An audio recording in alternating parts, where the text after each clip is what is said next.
Hello, I am Baron Yo. So on this channel, I will break down upcoming property launches and share valuable real estate insight. If you found this FABER resident review video useful, do drop a comment below. Alright, so it help me understand what topic matter most to you. Okay, so what I share here is about 50-60% of the full picture. So if you want a deeper dive, feel free to reach out for a one-on-one discussion. And today's content will be project details, unit mix, master plan analysis, nearby property comparison, and factors that may affect your decision, and why buyer love this development, and finally, the verdict. Okay, so the Faber Residence at District 5, a 99-year leasehold development by Hong Leong and Guapo Land. Okay, very busy, they have lots of development coming up, and the site is 277,600 square feet. Is it big? It's very huge, okay? So total there's 9 blocks and total 399 units. Alright, and one thing good about this development is going to TOP first quarter 2029. Okay, it's really fast for those people who want to move in, ASAP. This one, wow, really allow you to do that. Okay, so the land sold is November 2024. And look at the site plan. All right, so the site plan, you can see there's total of 9 blocks with full condo facility, but is it really worth buying? So before we decide, let's take a look at the unit mix.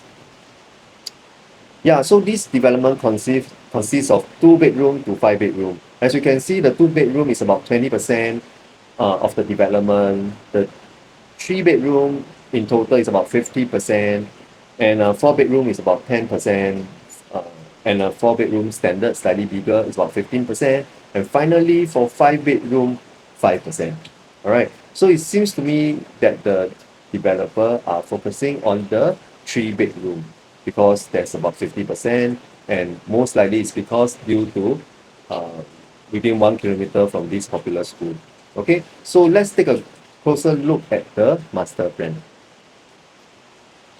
Yeah, so in this master plan, you can see we are located very near to the river, right? And of course, there's a bridge. If you went on site, there's a bridge link you to the blue side. Okay, so on the north side of this development, right, you can see there's yellow, blue, and a white side, right? And of course purple. Okay, so all this is very promising. It can be your future tenants. But what I like the most is the reserve land. Reserve land and white side, it can be like it will change of use without you knowing, right? So looking at it, it seems to me that it's very possible for the reserve site to change it to residential site. Why is that so? Because if you look at the whole Clementi area, there's really not much land for you to expand, right? Or to build more housing. So if you're looking for 1.4 prop ratio only, most likely in District 5, there's no more 1.4 prop ratio for you. I mean, for those resort level, low rise resort level. Yeah, but if you look at the master plan, there's this rule job that I indicated. This is another available land for sale. It's not far away from Faber Residence, but the thing is, it's not yet even putting up. And if you look at this piece of land, it's just right beside of the train track, right? So that is something the future buyer will also need to consider of, right? So I would say that if you want a quiet and peaceful area, and yet not so far from the town, this can be considered a good consideration. All right. So yeah, resale comparison, right? Okay, so I took a nearby comparison. The first one I took was waterfront at Faber. Waterfront, which TOP in 2018, it's 7 years from now. I mean, not 7 years from now. It's like 7-year old, from now, 2025. Okay, this one, there's 210 units, and it consists of cluster house and condo units. I can see that the average PSF for the past 6 months is about 1540.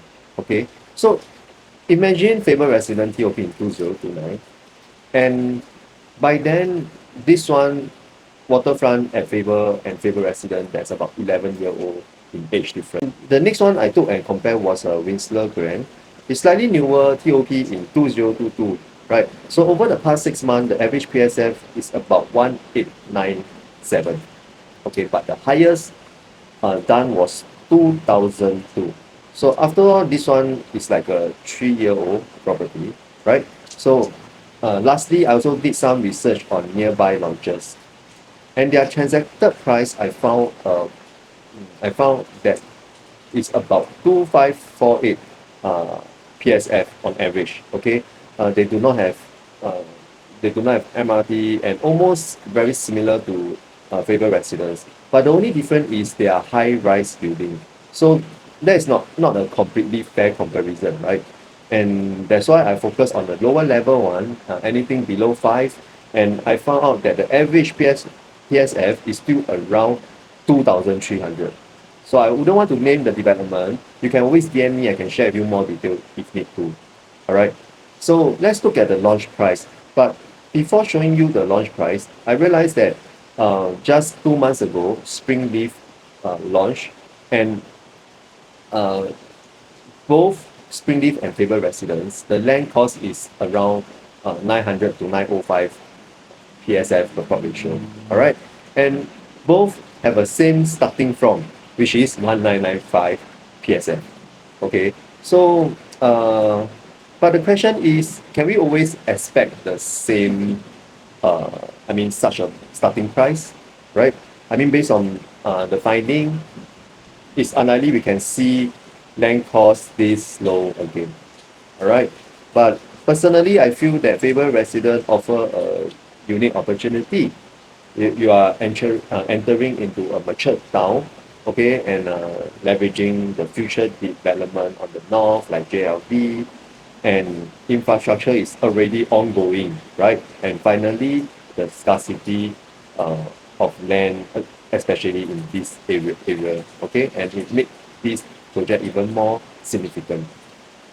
Alright, so you can look at the 2 bedroom. The starting from is 1.29 million, okay, and 3 bedroom 1.59 million, and 4 bedroom 2.39 million, and followed by 5 bedroom 3.19 million. Alright, so for 4 bedroom and 3 bedroom, it seems like a steal, right? The quantum is really cheap. I mean, in my own opinion. Alright. So I'm sharing a very general analysis here. So if you want more detail and a comprehensive one, you can always reach out to me. Alright. So please remember to like and follow my channel. And it motivates me. I try to share more, okay, and all the analysis. Alright. So let's forward for the next one, which is factor that might affect your decision. Alright. So personally, I felt that the distance from the MRT is walkable, but there's no shelter. So if it's a if it's a raining day, then most likely you have to bring your umbrella out. Alright. And of course, for some buyer, they prefer high-rise development, and not so on the low-rise development types. And this one might not appeal to that group of buyers. Alright. I'm trying to find more reason why people doesn't want to buy into this. Apart from these two, it could be like you are not staying in the west or like in District 5 area. You know, if you are staying in the east, you don't come here, right? But if you look at investment perspective, it might be a good opportunity for you. Alright. But we talk about the cons, but let's look at why buyer love this development. Okay. I guess the first thing is the price point, right? With this kind of price, and you have a very popular primary school within 1 kilometer, right? And it seems like a steal to me, right? And I believe the developer have the same thought. That's why they built 50% of 3 bedroom, right? So, well, some buyer do not like those low rise, but there's also another group of buyers that love low rise resort style development, right? So if you are one of those buyer, right, you should act fast. If you look at the master plan for 1.4 plot ratio in District 5, you don't really have a lot or even none for the next one, right? So probably this will be the last part of 1.4 prop ratio in that area.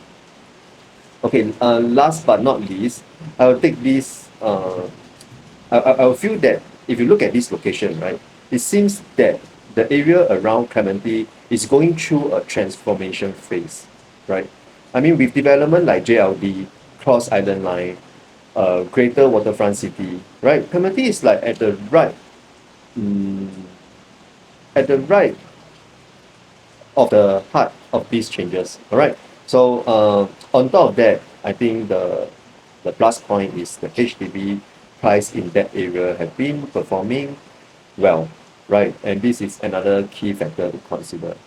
So lastly, the verdict. Okay, I mean, in my own opinion, right, considering how the HDB price have been performing from Queenstown to Clementi, this area uh, allow the owners to upgrade more easily. I mean, for FABER residents because of the price point, right?